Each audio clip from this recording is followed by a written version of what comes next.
दोस्तों, आज की कहानी है ननंद से कैसी उम्मीद। चलो दोस्तों, कहानी को शुरू करते हैं।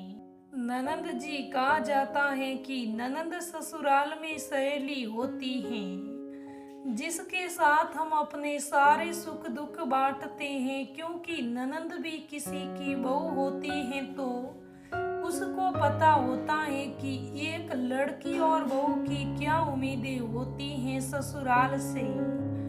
ननंद चाहे तो भाभी को राज करवा सकती हैं और ननंद चाहे तो भाभी को नौकरानी बनवा सकती है।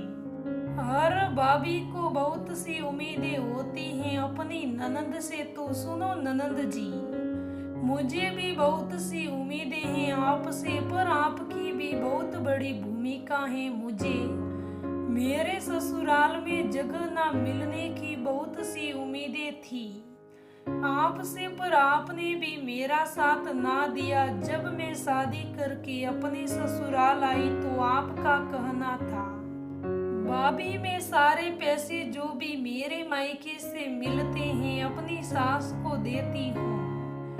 और इतने में ही आपकी प्यारी माँ बोली, हाँ हाँ ये भी देगी, हम दोनों का परस एक ही रहेगा। आज मेरा ये हाल हो गया है कि 5 रुपए भी अपनी सासू माँ से मांगने पड़ते हैं तो मोहताज बना दिया आपने मुझे। मेरी प्यारी ननंद जी, बहुत बहुत शुक्रिया इसके लिए। फिर आप रोज फोन करती हैं और बोलती हैं मैं सुबह 5 बजे उठती हूँ। मेरी प्यारी सासू माँ ने भी मेरा जाना मुश्किल कर दिया। ये बोल बोल कर मेरी बेटी तो सुबह 5 बजे उठती है, नींद खुली भी नहीं होती है।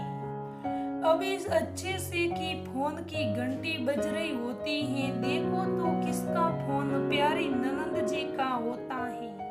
क्या आपके ससुराल वाले कुछ नहीं बोलते आपको, और बात तो सुबह हो ही जाती है, फिर भी अपनी माँ को शिकायत लगाती जाती हो कि भाभी तो फोन करती भी नहीं। अरे सुबह सुबह बात हो जाती है, फिर शिकायत लगाकर मुझे यूं सबकी नजरों में गिराती क्यों रहती हो। प्यारी ननंद जी, खुद तो नए नए कपड़े पहनती हो, खुद शॉपिंग करने जाती हो और मेरी शॉपिंग अपनी माँ से करवाती हो। अगर आपकी मेहरबानी हुई होती तो अपनी माँ से कहती, माँ भाभी को अपनी शॉपिंग खुद करने दिया करो या फिर उनको साथ लेकर जाया करो, उनका भी दिल करता होगा शॉपिंग करने का।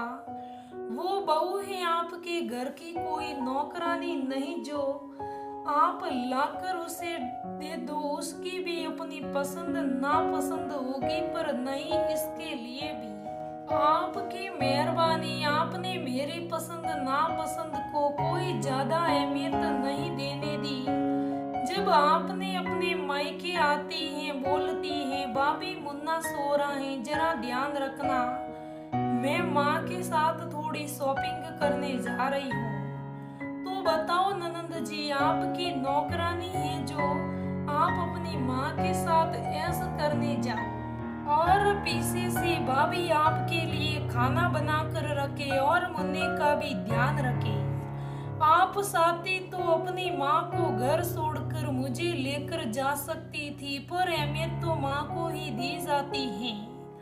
इसके लिए भी शुक्रिया आपका, मुझे अहमियत ना देने का। और प्यारी ननंद जी, जब भी आप मायके आती हैं तब भी आप सेवा करवाती हैं, और जब मैं आपके ससुराल आती हूँ तो सासू माँ का घर से ही ऑर्डर आता है, मेरी बेटी के यहाँ जा रही हो, उसकी खूब सेवा करके आना। और आप भी मेरे होने पर बिस्तर पर ऐसे बैठ जाती हैं जैसे कोई काम वाली आ गई हो। बहुत बहुत आभार आपका मुझे नौकरानी की जगह दिलाने के लिए।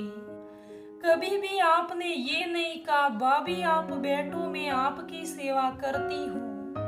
जब भी आपसे अपने मन की बात करनी सही कि शायद आप मेरा साथ देगी, आपका यही कहकर टाल देना अपने अपने घर का सिस्टम होता है भाभी। बहुत बहुत धन्यवाद आपका, अपनी माँ का दिल हल्का कर जाती हैं उनसे मेरी बुराइयां करके। मैंने खुद सुना था ननंद रानी आपको कहते हुए अपनी माँ से कि भाभी काम नहीं करती।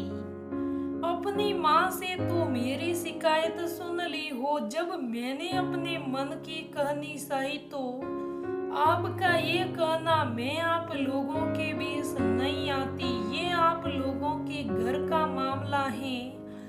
मैं बेटी अपने मायके वालों की क्या बात करूं, मेरे लिए तो सब बरोबर हैं। आप लोग जानो और आपका काम जाने। बहुत बहुत शुक्रिया आपका कभी भी मेरा साथ ना देने के लिए, और आप मुझसे ये चाहती हैं कि मैं आपको माँ जैसा प्यार दूं। अरे माँ जैसा प्यार कहाँ से आएगा?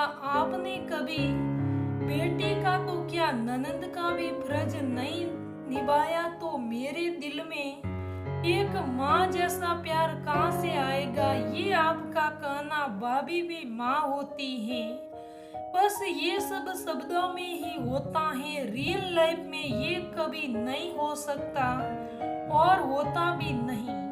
कभी माँ छोड़कर कभी अपनी सहेली का दर्जा भी नहीं दिया, तो मुझे भी माफ करना प्यारी ननंद जी। मैं भी आपको कोई सहेली का दर्जा, माँ का दर्जा नहीं दे सकती, और नहीं मैं आपकी माँ बन पाऊंगी। ये भी आपकी मेहरबानी का नतीजा है। हाँ, आप इस घर की बेटी हैं, मेरे पति की बहन है। जब दिल करे आइए, आपका स्वागत होगा, आपको पूरा मान सम्मान मिलेगा, पर मेरे से बाप की माँ जैसे सने देने की उम्मीद मत रखना। एक सहेली की तरह आपसे अब अपने दुख सुख बांटो, इसकी भी उम्मीद मत रखना। जब मुझे आपकी जरूरत थी आपने साथ ना दिया, मेरा भी वक्त आएगा तब मुझसे कोई प्यार की उम्मीद मत रखना। और बात के लिए आपका बहुत बहुत शुक्रिया कहना चाहूंगी कि आपने मुझे समझा दिया कि अपनी भाभी को मैंने कैसे रखना है, आपको क्या क्या हक दिलाने हैं, मेरी भाभी की क्या उम्मीदें होगी मुझसे। मैं आपसे वायदा करती हूँ मैं अपनी भाभी की सारी उम्मीदें पूरी करने की कोशिश करूंगी, उसकी मैं सहेली बनूंगी। जब भी आपको अपने ससुराल में कोई मुश्किल होगी मैं डाल बनूंगी। अगर किसी का साथ देने का वक्त आया, माँ को छोड़ भाभी का साथ दूंगी। बहुत बहुत शुक्रिया ननंद जी, आपका इतना प्यार देने का मैं आपकी सदा आभारी रहूंगी। तो दोस्तों, ये आज की ननंद भाभी की कहानी कैसी लगी मुझे कमेंट करके जरूर बताना। अगर कहानी अच्छी लगे तो लाइक करना, शेयर करना, मेरे चैनल को सब्सक्राइब करना। धन्यवाद दोस्तों, फिर मिलेंगे।